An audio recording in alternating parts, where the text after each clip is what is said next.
नमस्कार मेरे प्यारे साथियों, स्वागत है आपके अपने चैनल हिंदी ओशन में। जैसा कि आप स्क्रीन पर देख पा रहे होंगे कि आज हम लोग लज्जा सर्ग के बारे में पढ़ेंगे। इससे पहले कामायनी का श्रद्धा सर्ग पूरा हो चुका था। श्रद्धा सर्ग को अगर आपने अभी तक नहीं देखा तो श्रद्धा सर्ग को जरूर पढ़ लीजिएगा, क्योंकि आपसे ये प्रश्न जरूर बनते हैं, पंक्तियां दे दी जाएंगी और पूछ लिया जाएगा कि बताइए किस सर्ग से उद्धृत है। 3 सर्ग आपके लगे हुए हैं। वैसे तो कामायनी में कितने सर्ग हैं? 15 सर्ग हैं। इन चिंता, आशा, श्रद्धा, काम, वासना, जग, कर्म, ईर्ष्या, ईड़ा, स्वप्न, संघर्ष, निर्वेद, दर्शन, रहस्य, आनंद, है ना। तो इसको एक सांस में बोलने के लिए आपको मेहनत करनी पड़ेगी, पढ़ना पड़ेगा, याद करना पड़ेगा। लेकिन आपके लिए एक अच्छी चीज ये है कि जयशंकर प्रसाद का एक आंसू महाकाव्य लगा हुआ है और एक कामायनी महाकाव्य लगा है। तो जो कामायनी महाकाव्य है इसमें आपके 3 सर्ग लगे हुए हैं, श्रद्धा, लज्जा और ईड़ा। तो श्रद्धा सर्ग हम लोग पढ़ चुके थे, आज हम लोग को लज्जा सर्ग पढ़ना है। ठीक है, तो चलिए शुरू करते हैं। कोमल किसलय के अंचल में नन्ही कलिका ज्यों छिपती सी, गोधली के धूमिल पट में दीपक के स्वर में दीप्ति सी। मंजुल स्वप्नों की विस्मृति में मन का उन्माद निखरता ज्यों, सुरभित लहरों की छाया में बुल्ले का विभव बिखरता ज्यों। तो कोमल किसलय के अंचल में क्या कहते हैं कि संध्या की लालिमा जब होती है तो संध्या की लालिमा के मध्य से उतरकर अपनी ओर आती छाया को देखकर श्रद्धा कहती है कि जिस प्रकार नन्ही कली स्वयं को कोमल तथा नवीन पत्रों में छिपा लेती है, उसी प्रकार तुम अपने सुंदर आंचल में स्वयं को छिपाने का प्रयत्न करती हुई सी प्रतीत होती हो। और जिस प्रकार संध्या के समय गाय के खुर होते हैं ना, गाय के खुरों से उड़ी हुई धूल के पट में दीपक की लौ मध्यम रूप में दिखाई देती है, उसी प्रकार इस संध्या के लालिमा रूपी पट से अपने सौंदर्य को प्रकाशित करती सी तुम कौन हो। तो कोमल किसलय के अंचल में नन्ही कलिका जो छिपती सी, गोधली के धूमिल पट में दीपक के स्वर में दीप्ति सी। आगे है मंजुल स्वप्नों की विस्मृति में श्रद्धा लज्जा को संबोधित करती हुई कहती है कि हे अपरिचित छाया। कौन कह रही है? श्रद्धा लज्जा को संबोधित करते हुए कहती हैं कि हे अपरिमित। अभी तो मनु का चल रहा था ना, अभी लज्जा और श्रद्धा के बीच में बातचीत हो रही है। तो श्रद्धा लज्जा को संबोधित करते हुए कहती है कि हे अपरिचित छाया, जिस प्रकार सुंदर स्वप्नों में चेतन जगत के वातावरण के विस्मृत हो जाने से मन की मस्ती निखर उठती है और मन की समस्त क्रियाएं तंत्र रूप में होती दिखाई पड़ती हैं, जैसे सुगंधित लहरों में अनेक बुलबुले उठा करते हैं और अपना क्षणिक वैभव दिखलाकर उन्हीं लहरों में फिर विलीन होते हुए दिखाई देते हैं, उसी प्रकार तुम भी मेरे हृदय में छिपकर अपना प्रभाव दिखा रही हो। तो दीपक के स्वर में लक्षण है और उत्प्रेक्षा अलंकार तो है ही। कवि ने कली, दीपक के स्वर आदि अनेक उपमानों के द्वारा लज्जा की मनः स्थिति का कलात्मक चित्र प्रस्तुत किया है। आगे की पंक्तियां हैं। वैसी ही माया में लिपटी अधरों पर उंगली धरे हुए, माधव के सरस कुतूहल का आंखों में पानी भरे हुए। नीरव निशीथ में लतिका सी तुम कौन आ रही हो बढ़ती, कोमल बाहें फैलाए सी आलिंगन का जादू पड़ती। क्या कहती हैं? वैसी ही माया में लिपटी, तुम उसी प्रकार एक नायिका की भांति मेरी ओर बढ़ती चली आ रही हो, जो अपने रूपाकर्षण के मोहक जादू से पूरित रहती है और अपने होठों पर उंगली रखकर चुप रहने का संकेत करती है, जिसकी मोहक आंखों में बसंत ऋतु की मनोरमता को देखकर एक आश्चर्य झलकता प्रतीत होता है और उस आश्चर्य मिश्रित आनंद से उसकी आंखों में आंसू तैराते हैं। नीरव निशीथ में लतिका सी, श्रद्धा उस लज्जा रूपी छाया से पूछती है। कौन पूछ रही है? श्रद्धा पूछ रही है लज्जा से कि इस सुनसान अर्धरात्रि में एक लता की भांति बढ़ती हुई तुम कौन हो, जो मेरी ओर इस प्रकार चली आ रही हो। श्रद्धा पूछ रही है लज्जा से, तुम्हारे आलिंगन हेतु फैली कोमल बाहों को देखकर मुझे ऐसा प्रतीत होता है जैसे तुम मेरा ही आलिंगन करने को बढ़ती चली आ रही हो, और इसी कारण संभवतः तुम मेरे हृदय में भी आलिंगन की प्रेरणा उत्पन्न कर रही हो। तो इस पद में लज्जा मनोभावों का मानवीकरण अत्यंत कलात्मक रूप से किया गया। मतलब जो लज्जा है उसका मानवीकरण कर दिया गया है। आलिंगन करना, आलिंगन कौन? मानव ही तो करता है ना आलिंगन, तो यहाँ पर लज्जा के मनोभावों का चित्रण है। आगे की पंक्तियां हैं। किन इंद्रजाल के फूलों से लेकर सुहाग कणराग भरे, सिर नीचा कर हो गूथ माला जिससे मधुधार ढरे, पुलकित कदम्ब की माला सी पहना देती हो अंतर में, झुक जाती है मन की डाली अपनी फल भरता के डर में। तो यहाँ पर क्या है? पंक्ति है किन इंद्रजाल के फूलों से। पूछ रही श्रद्धा लज्जा रूपी छाया से पूछती है कि तुमने किस जादू के फूलों के द्वारा सिंदूर की भांति लाल लाल रंग के ये परागकण एकत्र कर लिए हैं और तुम इन फूलों की माला इस प्रकार सिर नीचा किए गूंथ रही हो जिससे पुष्प मकरंद की धारा की भांति ही आनंद की मधुर धारा बह रही है। अर्थात ऐसा लगता है जैसे तुमने मेरी मांग भरने के लिए ही सिंदूर के स्थान पर फूलों के मकरंद को एकत्र किया है।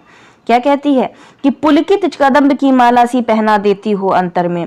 हे अपरिचित छाया, तुम कौन हो जो हृदय में रोमांच उत्पन्न करके उस कदम्ब के फूलों की माला पहना रही हो और जिस प्रकार फूलों से युक्त डाली भार के डर से झुक जा रही है वैसे ही तुम मेरे साथ व्यवहार कर रही हो। तो यहाँ लेकर सुहाग कण में रूपा का अतिशयोक्ति अलंकार है। पुलकित कदम्ब की माला सी, तो पुलकित कदम्ब की माला सी में उपमा अलंकार है। झुक जाती है मन की डाली, तो रूपक अलंकार है। फूल भरता में श्लेष अलंकार है। ठीक है, फल भरता के डर में, तो यहाँ पे फल भरता के डर में नहीं है, फूल होना चाहिए। फूल भरता में श्लेष अलंकार है।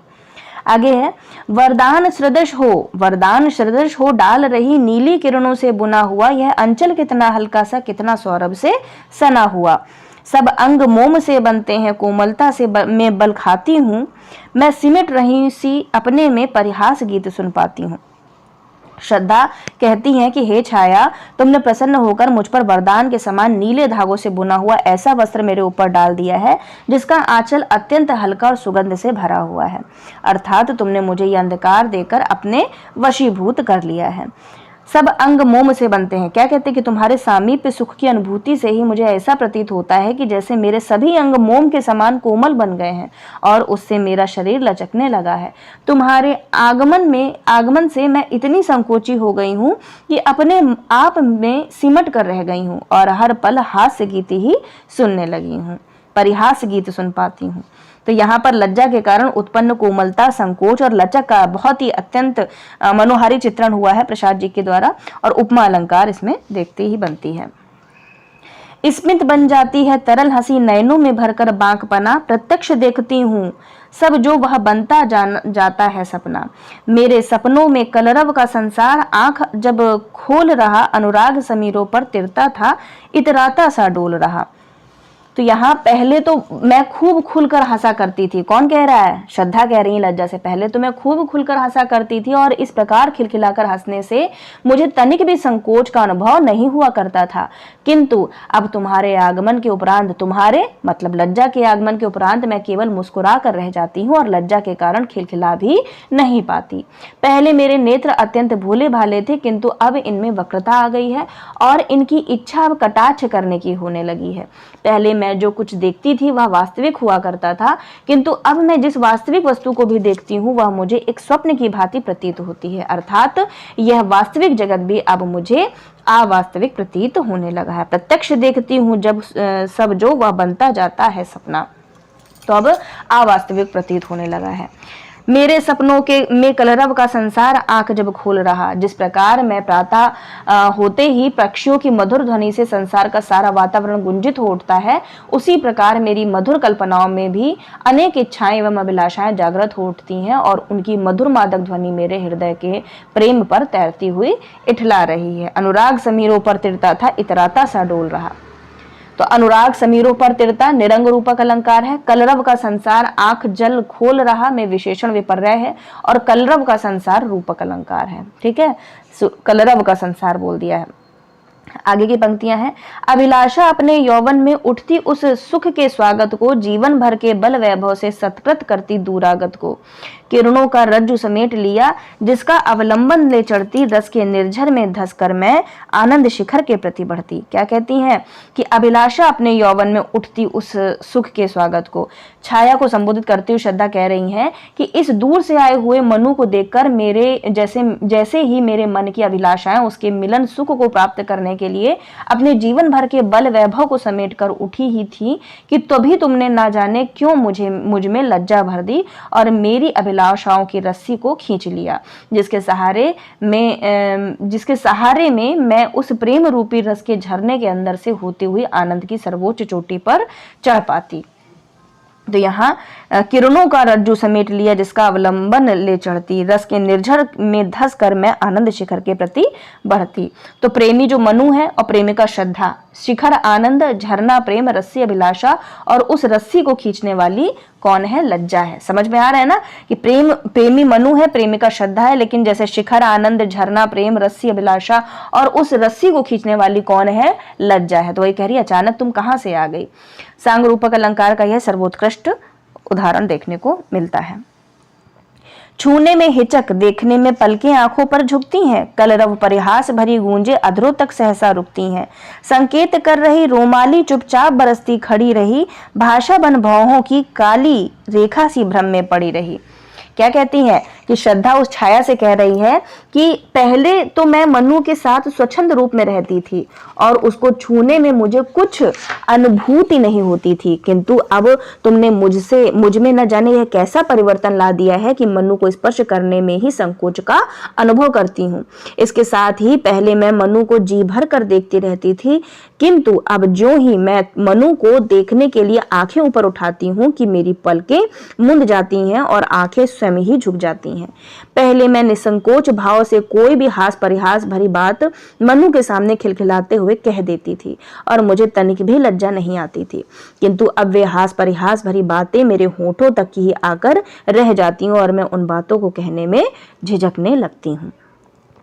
संकेत कर रही रोमाली चुपचाप बरसती खड़ी रही। क्या कहती है? हे छाया, यह तुमने क्या जादू कर दिया है कि आज मेरा पूरा शरीर रोमांचित हो उठा है और मेरे शरीर का प्रत्येक रोम खड़ा होकर रोकने और चुप रहने का संकेत कर रहा है।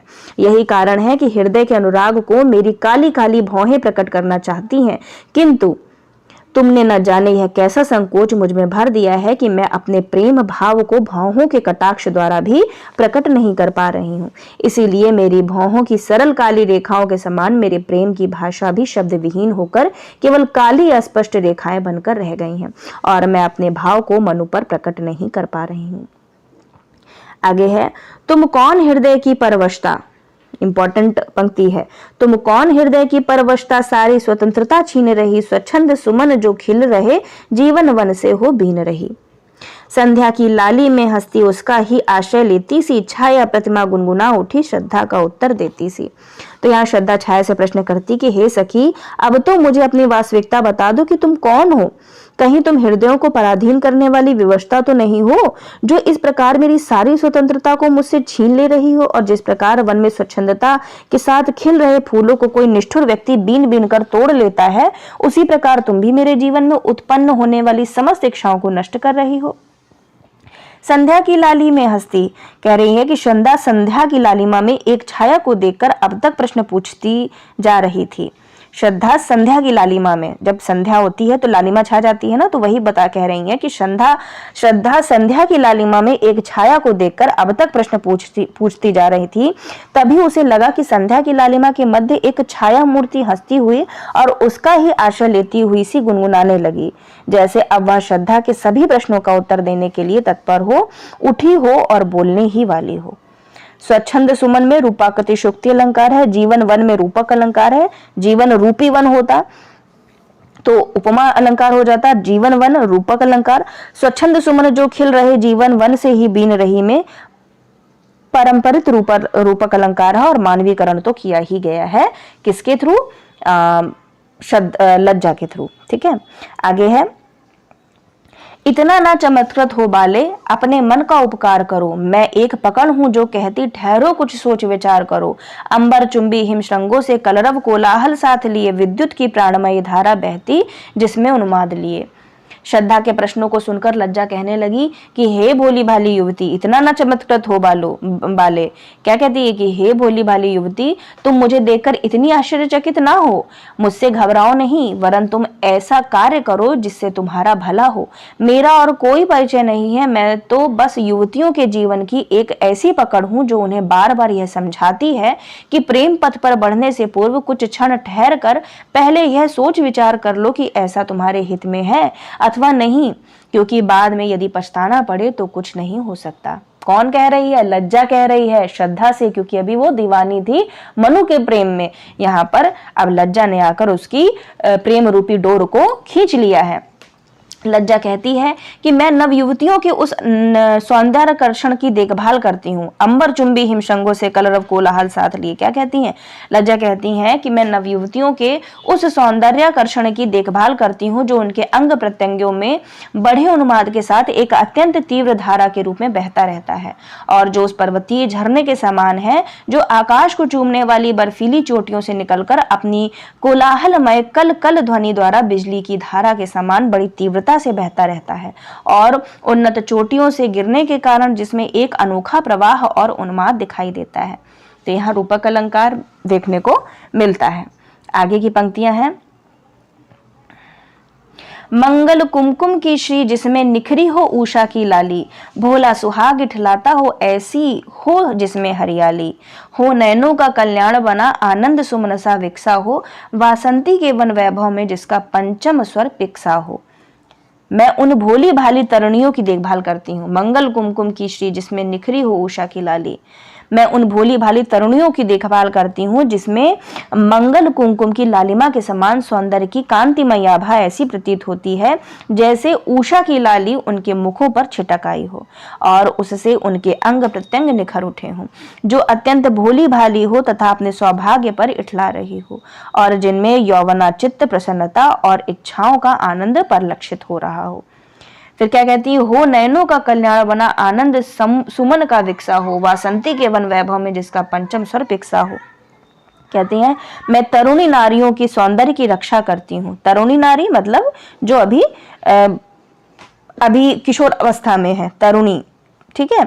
तो तरुणी नारियों की सौंदर्य की रक्षा करती हूँ। कौन रक्षा करती है? लज्जा, और उनके अंग प्रत्यंगों में फूलों के समान विकसित होकर देखने वाले के नेत्रों को प्रसन्न करके उनकी दर्शन अभिलाषा को संतुष्ट करती हूँ। मैं उस सौंदर्य की संरक्षिका हूँ जो पूर्ण विकसित शरीर वाली युवतियों की ऐसी मादक मधुर वाणी के रूप में प्रकट होता है जैसे कि बसंत ऋतु के समय फूलों से भरे हुए समस्त वन के वातावरण में कोयल की मीठी बोली सुनाई देती है।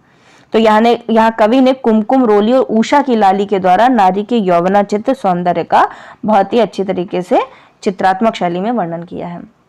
निखरी हो उषा की लाली उत्प्रेक्षा अलंकार है। भोला सुहाग इठलाता हो विशेषण विपर्य है। ऐसी हो जिसमें हरियाली में रूपक अतिशयोक्ति अलंकार देखने को मिलती है। आगे पढ़ते हैं, जो गूंज उठे फिर नस नस में मूर्छना समान मचलता सा, आंखों के सांचे में आकर रमणीय रूप बन ढलता सा, नैनों की नीलम की घाटी जिस रस घन से छा जाती हो, वह कौंध की जिससे अंतर की शीतलता ठंडक पाती हो।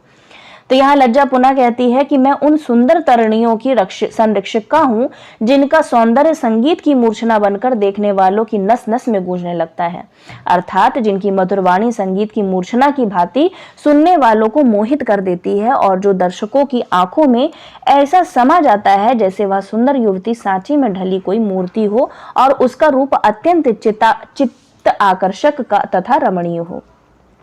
नैनों की नीलम की घाटी, क्या कहती है, मैं तरुणियों के उस सौंदर्य की संरक्षिका हूं जो उनकी आंखों में प्रेम रस के रूप में इस प्रकार छाया रहता है जिस प्रकार नीलम पर्वत की घाटियों में जल से भरे हुए बादल छाए रहते हैं, और जो तरुणियों की आंखों का कटाक्ष बनकर रहता है जिससे दर्शकों के रहस्यों को ठंडक प्राप्त होती है, जैसे बादलों में बिजली चमकने के उपरांत वर्षा करने की क्षमता होती है और उससे पृथ्वी भीग कर शीतलता प्राप्त करती है। तो कवि ने यहाँ पर अपनी कलात्मक शैली में सुंदर युवती के अंगों एवं उसकी मधुर वाणी का बहुत ही मनोहारी चित्रण किया है। उपमा अलंकार है, और नैनों की नीलम की घाटी और जिस रस घन से छा जाती में रूपक अलंकार है। कौंध में रूपक अतिशयोक्ति अलंकार है। आगे की पंक्तियां पढ़ते हैं। हिल्लोल भरा, इंपॉर्टेंट पंक्ति है, हिल्लोल भरा हो ऋतुपति का गोधली की सी ममता हो, जागरण प्रात सा हंसता हो जिसमें माध्याह्न निखरता हो चकित निकल आई सहसा जो अपनी प्राची के घर से, उस नवल चंद्रिका से बिछले जो मानस के लहरों पर से। तो यहाँ पर हिल्लोल भरा हो ऋतुपति, जिस सौंदर्य में बसंत ऋतु जैसी मस्ती की लहरें हो और जिसमें अपने प्रेमी के प्रति वैसी अनुराग भरी ममता हो जैसी संध्या समय जंगल से लौटती हुई गायों में अपने बछड़ों के प्रति होती है, जिसमें आनंद और प्रसन्नता के जागरण की भावना उसी प्रकार भरी रहती है जिस प्रकार प्रातःकालीन वातावरण में होती है और जिसमें दोपहर जैसा तेज विद्यमान हो चकित निकल आई सहसा जो अपनी प्राची के घर से। मैं उन तरुणियों के सुंदर सौंदर्य की संरक्षिका हूं जिनका सौंदर्य चंद्रमा की भांति सुंदर और शीतल हो। उस नवल चंद्रिका से बिछले जो मानस की लहरों पर उस चंद्रमा की भांति सुंदर और शीतल हो और हृदय की रंगीन भावनाओं में इस प्रकार फिसलता रहता है जैसे अचानक ही पूर्व दिशा में से निकल आए चंद्रमा का प्रतिबिंब मानसरोवर की तरंगों में फिसलता हुआ सा दिखाई देता है। मानस में श्लेष अलंकार है, उपमा अलंकार इसमें है और कवि ने युवती के सौंदर्य चित्रण करने के लिए अनेक उपमाएं प्रस्तुत की हैं जो अत्यंत सार्थक और समीचीन है।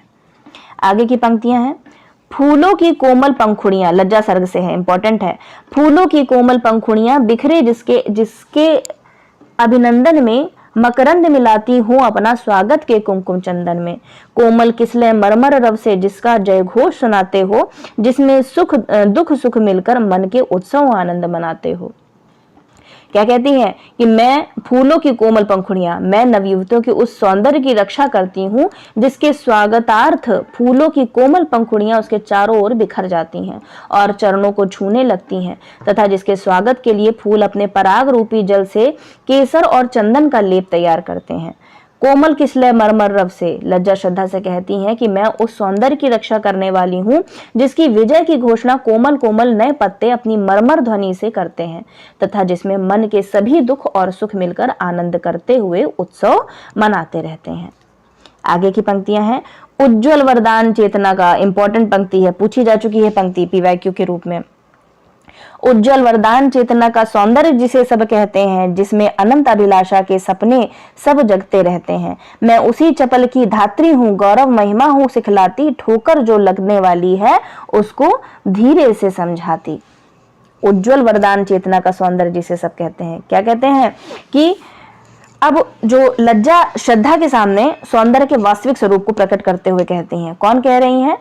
लज्जा श्रद्धा के सामने कह रही हैं कि जिसे यह संसार सौंदर्य कहकर पुकारता है वह वास्तव में सृष्टि की नियामिका चेतना शक्ति का ही एक पवित्र वरदान है, क्योंकि वह वरदान की भांति किसी किसी को ही प्राप्त होता है, सबको नहीं। और इस सौंदर्य से नाना प्रकार की इच्छाओं आकांक्षाओं के समस्त स्वप्न जगते रहते हैं, अर्थात इसी के कारण मन में अनेक प्रकार की आकांक्षाएं पनपती हैं और हिल्लोलित होती रहती हैं। मैं उस चपल की धात्री हूँ।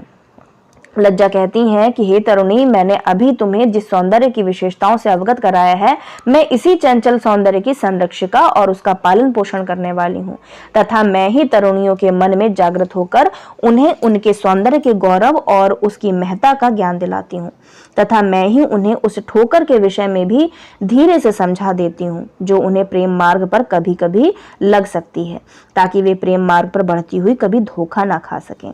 तो यहाँ मानवीकरण अलंकार है, ठोकर लगने मुहावरे का प्रयोग भी किया है। आगे की है पंक्तियां। मैं देव सृष्टि की रति रानी, निज पंच बाण से वंचित हो, बन आवर्जना मूर्ति दीना, अपनी अतृप्ति सी संचित हो। अविशिष्ट रह गई अनुभव में अपनी अतीत असफलता सी, लीला विलास की खेद भरी अवसादमयी श्रम दलिता सी। क्या कहते हैं कि मैं ही वास्तव में देवताओं की सृष्टि में रति रानी के नाम से जानी जाती थी। किनकी सृष्टि में? देवताओं की सृष्टि में। किंतु प्रलय होने पर देव सृष्टि का विनाश हो गया, जिससे मेरे प्रियवर कामदेव भी अपना शरीर खो बैठे और अनंग बनकर मुझसे बिछुड़ गए। उनके बिछुड़ने से अब मैं परित्याग की एक दीन मूर्ति बनकर हीनता बोध का अनुभव करती हुई इधर उधर भटक रही हूँ। और चूंकि जिन देवताओं के हृदय में प्रवेश करके मैं तृप्ति का अनुभव करती थी वे सब समाप्त हो गए, इसीलिए अब मैं अतृप्ति की एक संचित मूर्ति बनकर रह गई हूँ। अवशिष्ट रह गई अनुभव में, क्या कहते हैं कि देव सृष्टि के विनाश के उपरांत मैं अपने भूतकाल की असफलता के रूप में एक अनुभव बनकर आज शेष रह गई हूँ, अर्थात अब मेरा कोई शरीर रूप नहीं रह गया है, वरन मैं केवल एक भावना के रूप में विद्यमान हूँ। मेरी वह आनंद से भरी काम क्रीड़ाएं देव सृष्टि के विनाश के साथ ही समाप्त हो गई और अब मैं एक ऐसी नायिका की भांति हूँ जो खेद, खिन्नता और अत्यधिक थकान से भरी हुई हो। कवि ने यहाँ पर लज्जा को ही कामदेव की पत्नी रति कहा है, ठीक है। तो लज्जा को यहाँ कामदेव की पत्नी रति कहा है क्योंकि रति मनोभावों का प्रकटीकरण लज्जा के रूप में ही होता है, बिना रति भाव के लज्जा उत्पन्न नहीं होती। कामदेव का नाम पंचबाण इसलिए पड़ा है, याद रखिएगा, पंचबाण इसलिए पड़ा है क्योंकि उसके 5 बाण होते हैं, जिन्हें सम्मोहन, उन्मादन, स्तंभन, शोषण और तापन कहते हैं। याद रखिएगा, क्या कहते हैं? 5 बाण। पंचबाण कहा है किसको? कामदेव को। सम्मोहन, उन्मादन, स्तंभन, शोषण और तापन। उपमा और मानवीकरण अलंकार तो देखते ही बनता है। मैं रति की प्रतिकृति लज्जा हूं, इंपॉर्टेंट है। मैं रति की प्रतिकृति लज्जा हूं, मैं शालीनता सिखाती हूँ, मतवाली सुंदरता पग में, नूपुर सी लिपट मानती हूँ। लाली बन सरल कपोलों में, आंखों में अंजन सी लगती, कुंचित अलकों सी घुंघराली, मन को मरोड़ बनकर जगती। तो यहाँ रति तो प्रलय काल में अपना शरीर खो बैठी और अब मैं ही उसकी प्रतिछाया हूँ। कौन कह रही है? लज्जा कहती है। रति तो उस प्रलय में चली गई और कामदेव भी चला गया, तो वही बता रही है कि मैं उसी के प्रतिछाया के रूप में लज्जा बनकर इस संसार में निवास कर रही हूँ तथा सुंदर तरुणियों को विनम्रता की शिक्षा देती रहती हूँ। इसके साथ ही जिस प्रकार किसी उन्मत्त नर्तकी के नाचते हुए उसके पैरों में लिपटे घुंघरू बार बार बजकर उसे अपना नृत्य रोक देने को प्रेरित करते हैं, उसी प्रकार मैं भी सुंदर तरुणियों के हृदय में बैठकर उन्हें प्रेम मार्ग की ऊंच नीच के विषय में चेतावनी देती रहती हूँ और उन्हें सोच समझकर आगे बढ़ने की प्रार्थना करती हूँ। लाली बन सरल मैं शालीनता सिखाती हूँ, मतवाली सुंदर पग में नूपुर सी लिपट मनाती हूँ। फिर यहाँ लाली बन सरल कपोलों में, आंखों से में अंजन सी लगती, चंचल। यहाँ पे फिर आगे की पंक्तियां हैं कि बनकर जगती चंचल किशोर सुंदरता की मैं करती रहती रखवाली, मैं वह हल्की सी मसलन हूँ जो बनती कानों की लाली। इंपॉर्टेंट है ये पंक्ति यहाँ से, मैं वह हल्की सी मसलन हूँ। किस सर्ग में आया है? लज्जा सर्ग में आया है। तो यहाँ मैं ही सुंदर तरुणियों के भोले भाले और सरल गालों में लालिमा के रूप में प्रकट होती हूँ तथा आंखों में काजल की भांति सुशोभित होती हूँ। मैं ही तरुणियों के घुंघराले बालों में घूंघर के रूप में प्रकट होती हूँ और मैं ही उन सुंदर युवतियों के मन में एक मरोड़ का रूप धारण करके उत्पन्न होती हूँ। चंचल किशोर सुंदरता की मैं करती रखवाली, मैं वह हल्की सी मसलन हूँ जो बनती कानों की लाली। तो लज्जा श्रद्धा से कहती है कि मैं चंचलता से भरी किशोरियों के सौंदर्य की रखवाली करती हूँ तथा मैं ही वह हल्की सी मसलन हूँ जो कानों की लाली के रूप में प्रकट होती है, अर्थात मेरे आगमन से ही सुंदरियों के कान लाल हो उठते हैं। तो यहाँ मालोपमा अलंकार है और उपमा अलंकार है। आगे की पंक्तियां हैं, हाँ ठीक, परंतु बताओगी मेरे जीवन का पथ क्या है? इस निविड़ निशा में संस्कृति की आलोकमयी रेखा क्या है? इंपॉर्टेंट पंक्ति है, कंफ्यूज हो सकते हैं श्रद्धा और ईड़ा में, लेकिन ये लज्जा सर्ग की है पंक्ति। हाँ ठीक, परंतु बताओगी मेरे जीवन का पथ क्या है? इस निविड़ निशा में संस्कृति की आलोकमयी रेखा क्या है?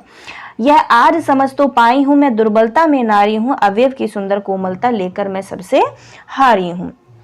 तो यहाँ लज्जा के आत्म परिचय से श्रद्धा आश्वस्त होकर बोली कि तुमने अपने विषय में जो कुछ भी कहा है वह ठीक है और मैं तुम्हारी बातों को ठीक समझती हूँ, किंतु क्या तुम मुझे यह बताने की कृपा करोगी कि मेरे जीवन का मार्ग क्या है, अर्थात मुझे अपना जीवन किस प्रकार व्यतीत करना चाहिए?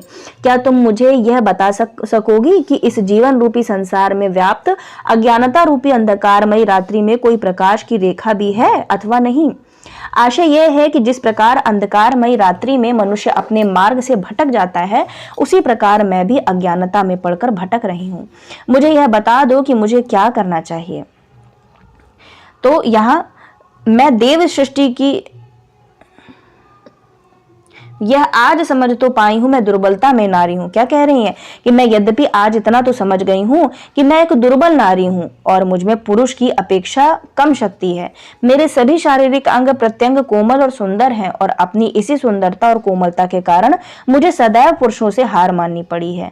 मैं पुरुष के समान कठोर नहीं हूं, वरन मुझ में दया, माया, ममता, कोमलता और करुणा भरी पड़ी रहती है, जिससे मुझे पुरुष के सम्मुख झुकना ही पड़ता है।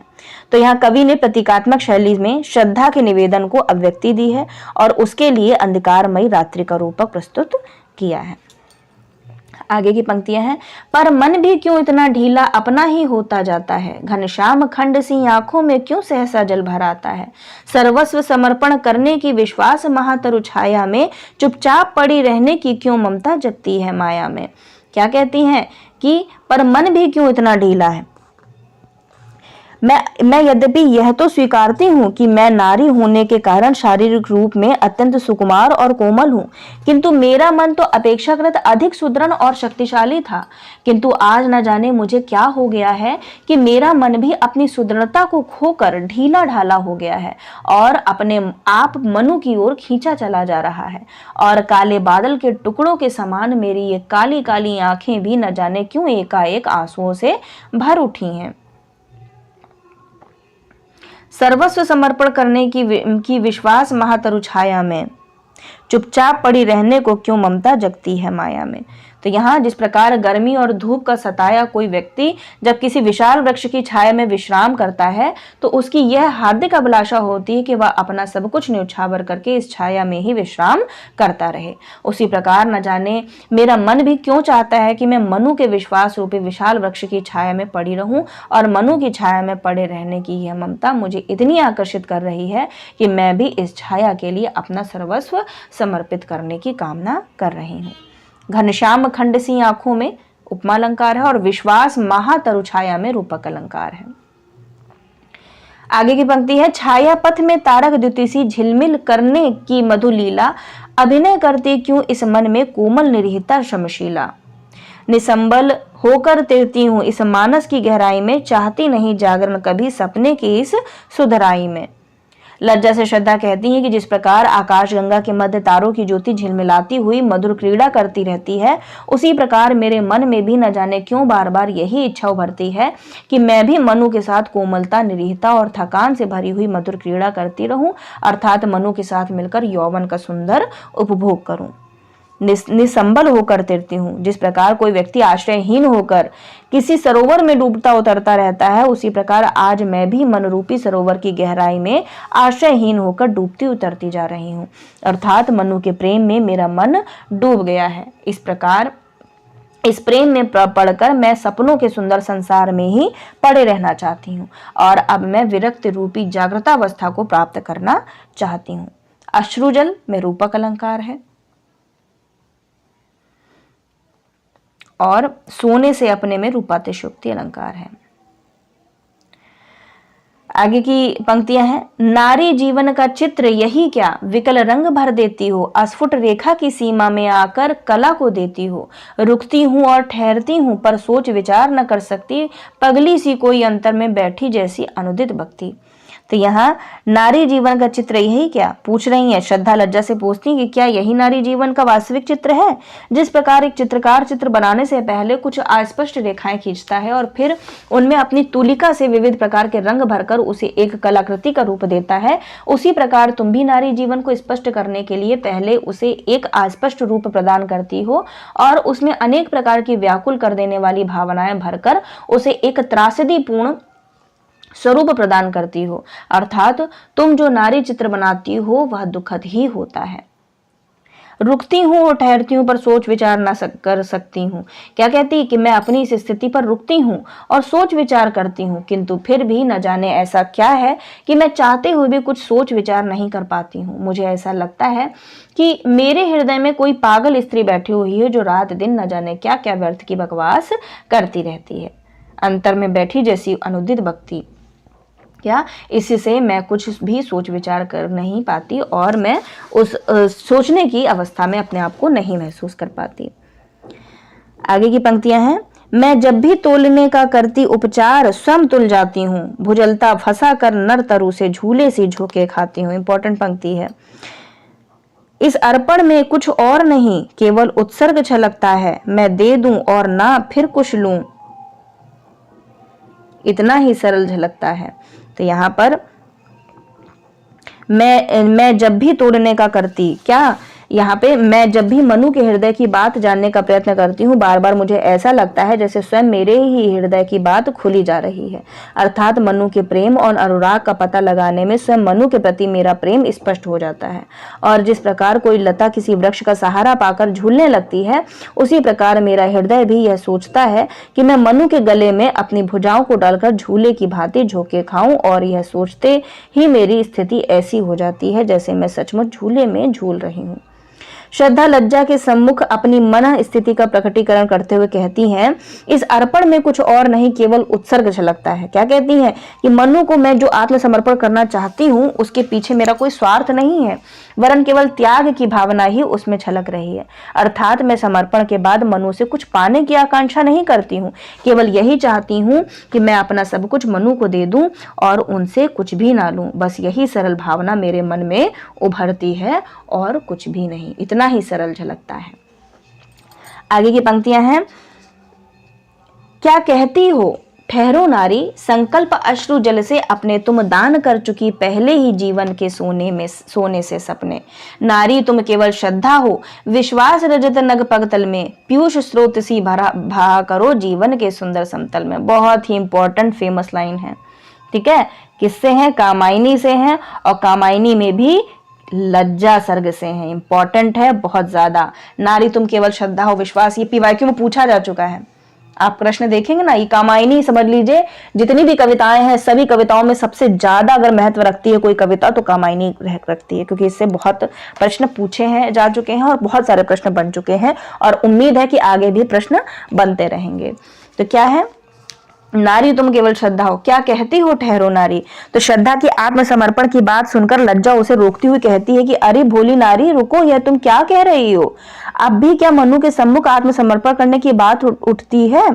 क्योंकि तुम तो बहुत पहले से ही अपनी समस्त मधुर कामनाओं को अपने आंसुओं के जल का संकल्प लेकर मनु के लिए इस प्रकार दान कर चुकी हो कि अब तुम्हारे लिए उस विषय में कुछ सोचना ही व्यर्थ है। नारी तुम केवल श्रद्धा हो, विश्वास रजत नग पगतल में, पीयूष स्रोत सी बहा करो जीवन के सुंदर समतल में। तो यहाँ श्रद्धा शब्द आ गया ना, तो यहाँ पे एग्जामिनर जरूर पूछेगा ये प्रश्न, और लगा देंगे सब श्रद्धा बहुत अच्छे से, और श्रद्धा से 0 नंबर मिल जाएंगे। तो यहाँ याद रखिएगा लज्जा है, ठीक है, लज्जा सर्ग में है। तो यहाँ लज्जा श्रद्धा से कहती है कि हे भोली भाली नारी, तुम तो प्रेम, विश्वास, ममता और दया की साक्षात प्रतिमा हो। कौन? श्रद्धा। इसीलिए तुम्हें श्रद्धा कहा जाता है। इसीलिए यह तुम्हारा कर्तव्य है कि जिस प्रकार चांदी के समान बर्फीली चोटियों से निकलने वाली कोई अमृत के समान मीठे जल वाली नदी पर्वत के सहारे ही बड़ी तीव्र गति से आगे बढ़ती है और अपनी तलहटी में निवास करने वाले सभी लोगों को सुख प्रदान करती हुई प्रसन्नता के साथ बहती चली जाती है, उसी प्रकार तुम भी मनु पर विश्वास करो और उसके आश्रय में रहकर अपने कार्यों द्वारा अपने तथा मनु के जीवन को सुख, प्रसन्नता, आह्लाद से परिपूर्ण करके उसे सुंदर तथा समतल बना दो। अर्थात अपने त्याग, तपस्या, ममता, दया और प्रेम से मनु के जीवन को आनंद बना दो। पीयूष स्रोत सी बहा करो जीवन के सुंदर समतल में। बहुत बढ़िया लाइनें हैं। आगे है, देवों की विजय दानवों की हारों का होता युद्ध रहा, संघर्ष सदा उर अंतर में जीवित रह नित्य विरुद्ध रहा। आंसू से भीगे अंचल पर, ये भी इंपॉर्टेंट है, पूछा जाएगा, क्योंकि आंसू शब्द आ गया तो आंसू जरूर रहेगा ऑप्शन में, है ना। तो इसी वजह से कहते हैं मूल का कोई तोड़ नहीं है। मूल जब तक पढ़ेंगे नहीं तब तक आपका पेपर निकलेगा नहीं। वो जमाने गए कि गाइड पढ़ ली और हमारा पेपर क्वालिफाई हो गया। अभी मूल टेक्स्ट में जितना प्रश्न बना रहे हैं एनटीए वाले, अब वो क्रीम चाहते हैं। जेआरएफ अगर चाहिए तो क्रीम बंदों को चाहते हैं, क्रीम लड़कियों को और लड़कों को चाहते हैं जिनको नॉलेज हो, मूल टेक्स्ट पढ़ना जानते हो, समझना जानते हो। ठीक है, तो लास्ट लाइन है, आंसू से भीगे अंचल पर मन का सब कुछ रखना होगा, तुमको अपनी स्मित रेखा से यह संधि पत्र लिखना होगा। इंपॉर्टेंट है, और किससे है? लज्जा सर्ग में है, कामायनी में। ठीक है, क्या कहते हैं कि देवों की विजय, कहती हैं देवों की विजय दानवों की हारों का होता युद्ध रहा। लज्जा कहती है कि इस सृष्टि में दो प्रवृत्तियों, देवी और आसुरी अथवा सत्य व असत्य का सदैव से संघर्ष चला आ रहा है, और इस संघर्ष में सदैव देवी अथवा सत्य प्रवृत्ति ही विजय होती रही है तथा आसुरी अथवा असत्य प्रवृत्ति की सदैव हार होती आई है। इसी प्रकार हृदय में भी दो प्रवृत्तियों का संघर्ष सदैव चलता रहता है, जिसे तुम भी अनुभव कर रही हो। किंतु हे श्रद्धा, तुम नारी हो और तुम्हें इस संघर्ष में नहीं पड़ना चाहिए, क्योंकि यह तुम्हारी प्रकृति के विरुद्ध है। आंसू से भीगे अंचल पर मन सब कुछ रखना होगा, तुमको अपनी स्मित रेखा से यह संधि पत्र लिखना होगा। लज्जा श्रद्धा को अपना अंतिम उपदेश देती हुई कहती हैं कि हे श्रद्धा, तुम्हें अब अपने मन में उठने वाली भावनाओं के संघर्ष पर विचार नहीं करना चाहिए, अपितु तुम यह निश्चित रूप से जान लो कि तुम्हें अपना सब कुछ मनु के ऊपर उत्सर्ग कर देना है। इस कार्य में चाहे तुम्हारे आंसू लगातार बहते रहें और उनको पोंछते पोंछते तुम्हारा आंचल भीग जाए, किंतु तुम्हें चाहिए कि धैर्य धारण करते हुए अपने उस भीगे आंचल पर अपनी सभी मनोभावनाओं को रखकर मनु को समर्पित कर दो और मधुर मुस्कान के साथ मनु के सामने अपने प्रेम को जीवन भर निभाने की प्रतिज्ञा करो, जैसे दो विरोधी देश परस्पर मित्रता के रूप में किसी संधि पत्र पर हस्ताक्षर करते हैं। ठीक है, तो यहाँ पर जो छायावादी शैली है उसका बहुत ही उत्कृष्ट नमूना सामने आता है कामायनी के रूप में, और इस सर्ग में लज्जा का मानवीकरण बहुत ही अच्छी तरीके से द्रष्टव्य होता है। सशक्त एवं आकर्षक बिंब योजना की है जयशंकर प्रसाद जी ने। ठीक है, आशा करती हूं कि लज्जा सर्ग भी समझ में आया होगा आपको। श्रद्धा सर्ग पढ़ लिया हम लोगों ने, लज्जा पढ़ लिया, अब ईड़ा सर्ग हम लोग अगली कक्षा में पढ़ेंगे। ठीक है, तब तक मैंने पोयम जितनी भी कविताएं हैं आपको टेलीग्राम चैनल पर सेंड कर रखी हैं। पूरी की पूरी एक पीडीएफ है, आप उस पीडीएफ को डाउनलोड कर लेंगे। सारी यूनिट 5 में जितनी कविताएं लगी हुई हैं सबका आप एक बार कम से कम वाचन मतलब स्वयं से पढ़ लीजिए, सुन लीजिए, एक बार रिकॉल कर लीजिए कि कौन सी कविता में क्या क्या पंक्तियां आई हैं। ठीक है, तो वीडियो अगर अच्छा लगे तो लाइक जरूर कीजिएगा, कमेंट कीजिएगा, बताइएगा, अपने विचार अपने प्रकट कीजिएगा, शेयर कीजिएगा अपने साथियों को, ताकि सभी लोग इसका लाभ उठा सकें। मिलते हैं ईड़ा सर्ग के साथ में, तब तक सभी अभ्यर्थियों का हृदय की गहराई से प्रेम पूर्वक धन्यवाद।